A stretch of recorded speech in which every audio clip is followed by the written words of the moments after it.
So, yan. Itong next test natin ay ito na yung pinakang actual na meron siyang application. So, dito gagamit tayo dito ng 12 volts na LED bulb.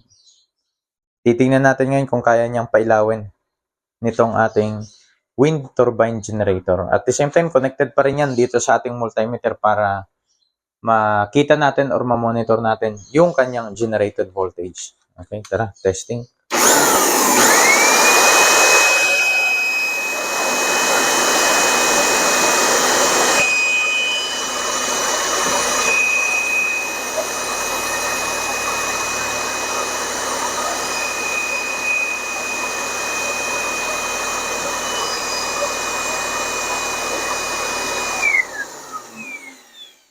So, yun.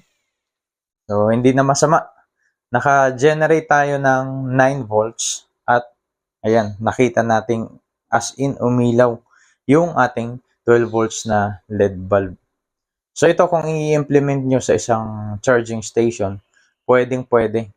Let's say, sabihin natin, 24 hours umiikot yan dahil sa lakas ng hangin.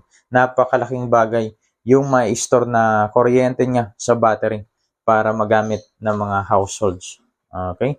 For mobile charging, pwedeng-pwede. Mga emergency lightings, pwedeng-pwede din ito.